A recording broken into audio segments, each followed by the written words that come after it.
Good morning, good afternoon, probably not good evening, but maybe. Trying to think about what the central time might be for folks that are in Germany and such. Welcome to the Afternoon Idol. We'll do a 15-minute sit together. My name is Andy. My name is Andrew, and I am a certified mindfulness meditation coach in the Unified Mindfulness System. You can find out more about at unifiedmindfulness.com. I am a lot of things, but what I'm not is a licensed therapist, mental health professional, or any of those sort of things. I have been a meditator for 11 years-ish now, I think. So I know my way around that. Practice in the Zen tradition. I occasionally get that question. Yeah. I don't know what we're going to do. And as my hair might indicate, I just sort of realized that it was now 11 o'clock. So I did not prepare like I normally would. So I think what we'll do is just sort of, I know the scaffold of what we've been doing will be the same. You're actually totally fine, Selvin. I was late, so it totally worked. So no worries at all. So the scaffold is going to be a comparison, like what I would call a contrast or a comparison of doing something and doing nothing, and knowing or helping to sort of experientially demonstrate that, sort of finding where you need to be in the middle. So when we look at meditation as this sort of expression of what being able to do what you need, or to match a practice to where you're at, it's being able to know that sort of in between. So this is what at least what I think about when Jeff Warren talks about being able to be your own mind-body DJ. This idea that the DJ knows, based on the vibe of a room, what the next song should be that will really kind of help. And so being a mind-body DJ is having the sensory clarity enough to kind of know where you're at, and then also to know what is needed. So if you tune into the Do Nothing Project this last episode, past Sunday, Jeff was talking about kind of knowing what medicine you have on your shelf, or knowing what's available to you in the meditations. So I've been playing around with showing sits that are really in the Unified Mindfulness System as the beginning something part, and then contrasting that with something else that's part of but is an expression of as an analog, or as a representation of what is in a lot of other practice traditions. It's very close to Dzogchen in the Tibetan world, or just sitting, the sort of an emphatic just sitting, Shikantaza or Zazen, and the somewhat misleading. The goal there is maybe would be not to be too Shakespearean. So we're not really, in essence, doing anything. We're sort of sitting back and allowing whatever to happen, whatever happens to happen. So maybe you can think of it as like almost a stance of non-interference with what's going on. So we'll talk a little bit more about that. But the do nothing part, it's almost like the beginning part is we're sort of lifting, we're lifting, if you will. And the nothing part is we're done lifting. And for some, that may be a stance of rest. Rest is very much a reward state that's available to us in meditation. Meditation is not all about rest, or not being tranquil, or being chill AF, or whatever people may say necessarily. It has those effects. The medicine on the shelf analogy may be helpful in saying, when you can get that as a benefit, but that's not necessarily what it's all about. So yeah. So I just want to emphasize the resting part of the do nothing. I'll use a prompt that I become fond with, but I don't know if it's really resonating. This idea that we're sort of allowing the attention to be free range. So we're giving our attention a very wide pasture and allowing it to go wherever it wants. So that's the letting whatever happens happen. And knowing of our stance or a situation where we may out of whole cloth create a technique and meddling or directing and intentionally controlling where our attention is. We're letting go of that in this sort of aspect of do nothing. So we're just being. So yeah. So none of that may have made much sense, or maybe just a little kernel of it, and that's good enough, I guess. We'll be sitting together for 15 minutes. And then what we'll look at is just beginning as our technique at the beginning is a feel rest technique. So we can think of, if we want to give a little more precision to rest, rest is sort of a reduction in the activation that we may have in any of our sense categories. So uses, for convenience, these abstractions of three very broad categories that helps us meet our experience. And that's the idea of see being both mental image and vision. Hear, which is our external sounds, and also mental talk. And then feel, which includes the physical body and then the emotional body. And on the physical side, we're including smells and tastes in that feel out category. Somewhat awkward, but luckily doesn't come up very much when we're in meditation. Can be, if you're sitting outside, smell can come up. But so today we're going to be in the feel category, and then we'll look for rest in that in feel. So that would be, you could have, if you've just been out and about, moving around or doing anything physical, you may have that sort of nice feeling of the warmth in the bodies and a relaxation around muscles. You can also create that by tensing the muscles and then letting them go. So that sort of progressive tensing and relaxation is one way to create rest. So if rest's not available, you can always create it. And then when there's movement in the body, you may find rest kind of around the movement. So around the breath, maybe in the rib cage, at least for me, I get a little bit of it. In the back, I'm very attuned to this sort of slight little bit of a rise and a fall of the torso as I breathe, or the expansion of the chest or the belly. So around that movement, you may find rest. So. And I think we've done rest on this silly podcast streaming thing that I've been doing, whatever the heck this is. So that may be a review for some of you. So we'll go ahead and begin.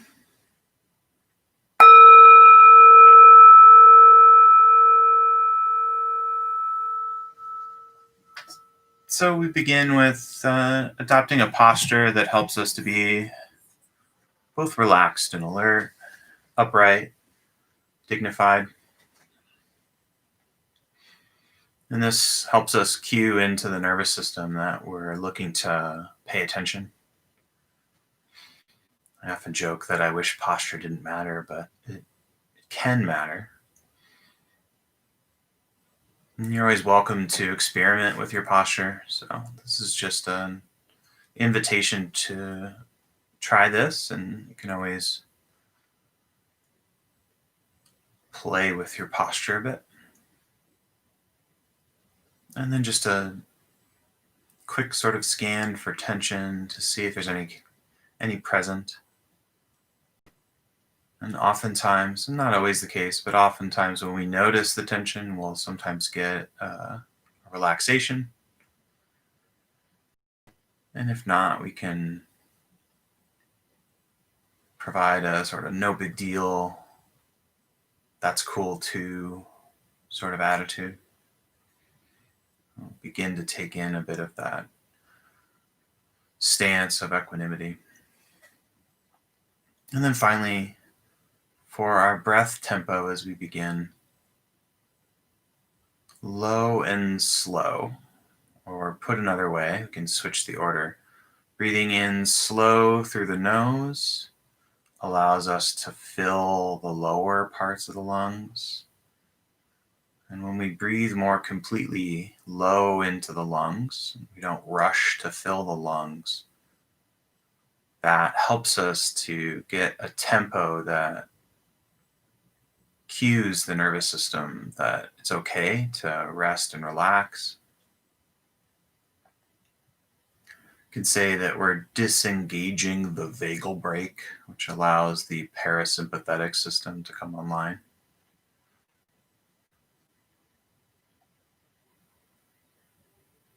Or just that it allows us to accentuate the exhale and create this settling downward motion.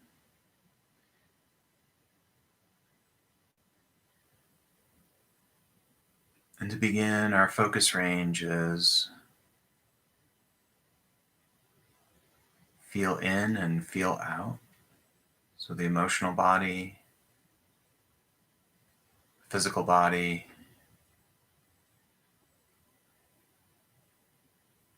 our labels are feel when we're paying attention to either of those cases, feel in or feel out, and rest when we notice a reduction or an absence of activity.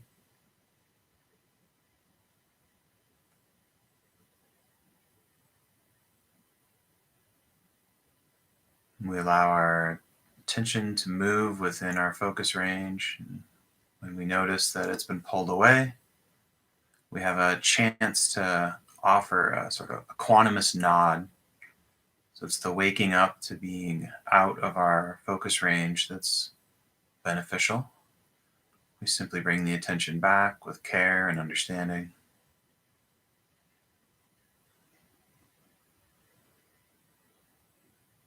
So I invite you to explore, feel rest.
So again, rest may not be available to us, and that's okay. We can always use the body as a way to maintain in contact with what's going on in the present moment. Or we can experiment with creating rest, tensing the muscles and then relaxing.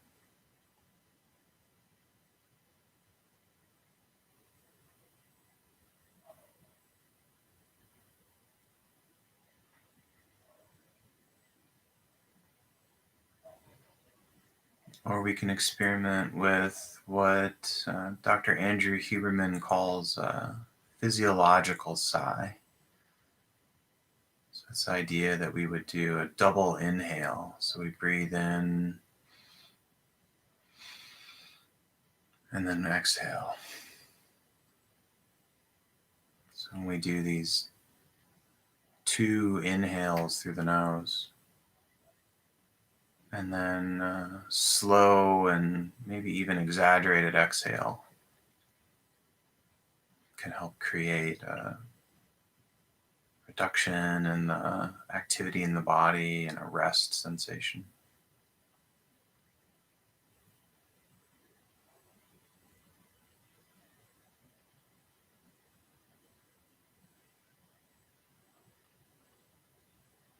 So explore in whatever way is most interesting.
As is true in life, we can get too much of a good thing.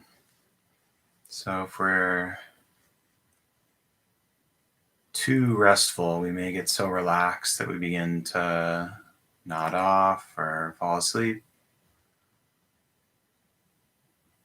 And that's actually, unless you're very deliberate about wanting to make sure you are practicing or doing a practice in awake, it can be okay to nod off a bit. But if that's not what you're looking for, you can accentuate the in breath a bit. Helps to bring in a little more of the enlivening quality of the breath.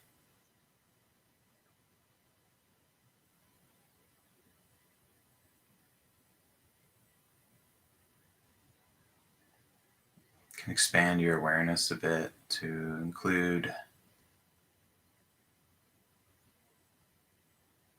the room around you. So in feel, we may feel the edge of the skin of the body.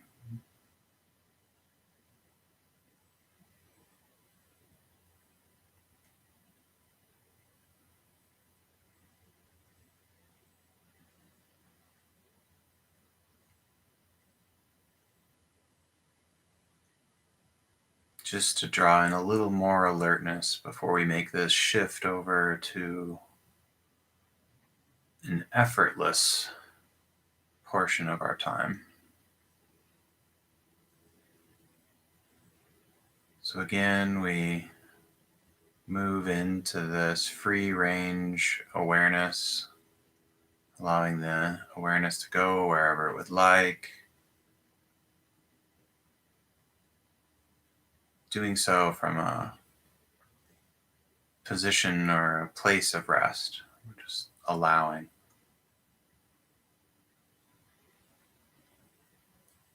What would it be like if you could infinitely coast on your bike?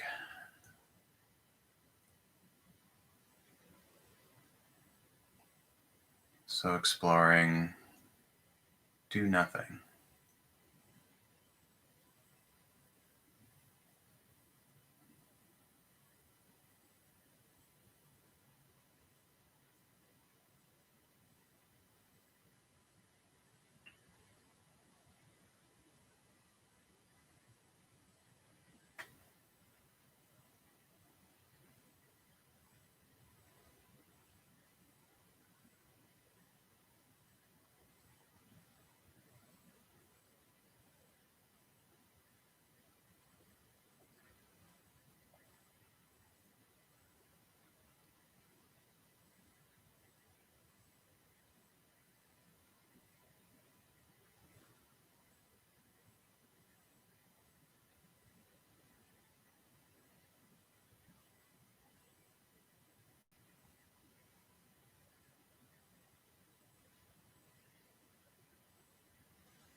So when we're doing nothing and we're feeling sleepy, there's a bit fewer options for us. But one thing to consider if we're feeling sleepy, so too much rest, just to check in with the posture.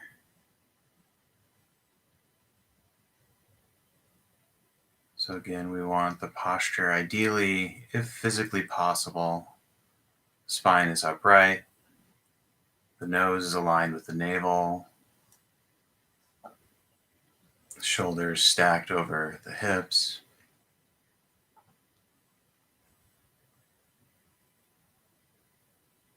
And we're not leaning too far forward, we're not relaxing too far back.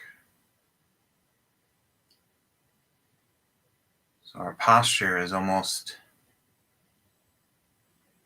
a representation of the balanced state that we're looking to achieve when meditating.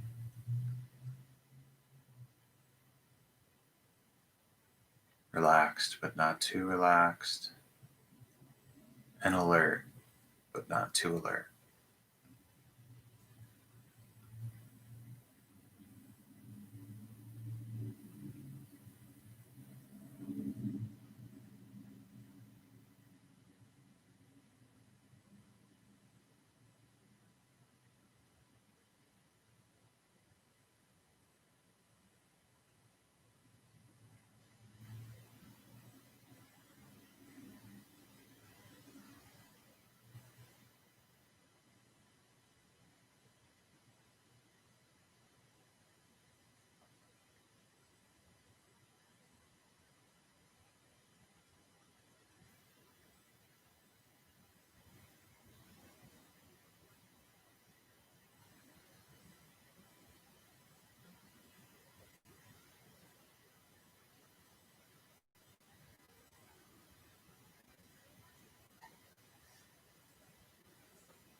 So if your eyes have been closed, I invite you to open them.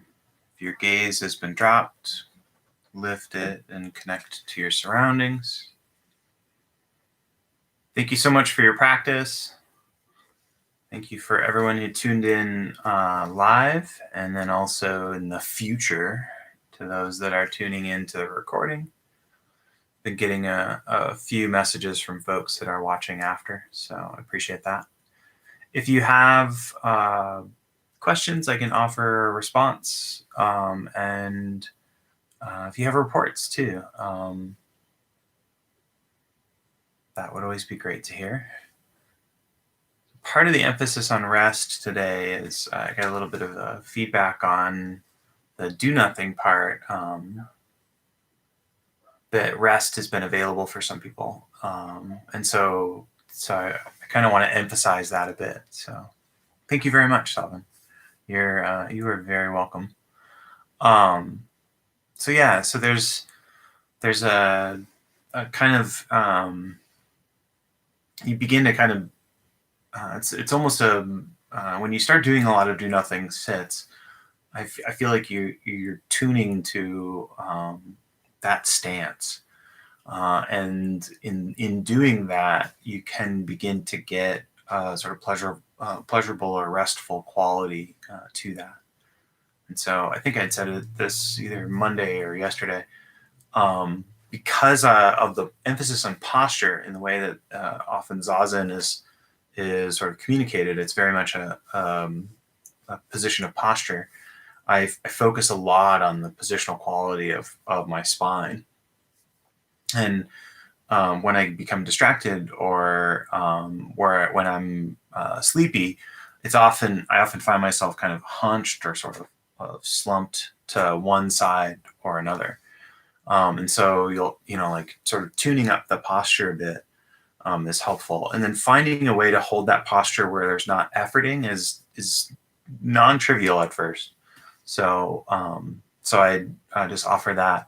I also will find that I will like lean back in a chair and kind of play with what is it like to meditate in a posture in a different position. So that's an aside as well. Yeah. Sarah, the I think the it's always fun to experiment with the posture. Like, what is it like? If there's a side posture or a curl of that side posture that's beneficial, I would say for sure try that. The thing that people will report is that they fall asleep, and if you're okay with that, like that's not an issue, then go for it. Um,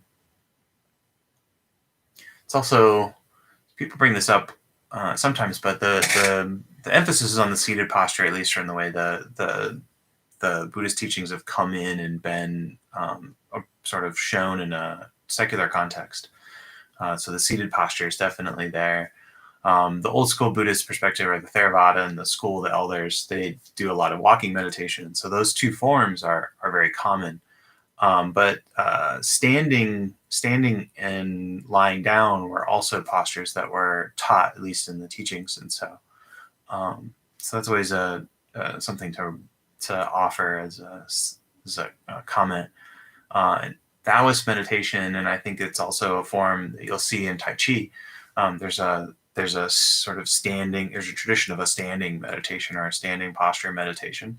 And there's a mudra for the way the hands are positioned, and it looks like the yin yang and things. So I'm not super knowledgeable in that realm, but it's been something I've always sort of experimented with. So cool. So I don't know if you've made it to this part, you may be interested. What's up with tomorrow? So I changed the name of the live stream for Thursday and Friday, at least in the U.S. Thursday, Friday. To Morning Mosey, because I'll be doing this at 9 a.m. tomorrow. So Thursday, 9 a.m. So let's see, what is that? That's 11 a.m. Eastern. And then I'm doing the same time, 11 a.m. Eastern on Monday. So for folks like Sarah, that may be far too early. But it'll just be for those 2 days. And then the Monday coming up here, the 30th, we'll try to shift back to the 1 p.m. Eastern or 11 Mountain. And then I'm going to try to do stuff in December. We'll see how well that works out. But and then there's been some questions about, maybe trying to do something that aligns a little bit in January with maybe one of the challenges. So that's something as well. So, as people in the Do Nothing Project community begin to see the next wave of lockdowns, there's definitely some of the stuff we've been talking about of like what can we do to sort of help with that, and so that's definitely something that's being discussed. So yeah, so thanks for practicing with me. I really appreciate that, and hopefully you are well and your family as well. And I will. For those that are up early tomorrow, I will see you tomorrow, 11 Eastern, 9 a.m. Mountain Time. So for the Morning Mosey, that's the only thing I could come up with for an alliteration for taking it slow and not doing a whole lot. So it's not a name I'm in love with, but it'll work for now.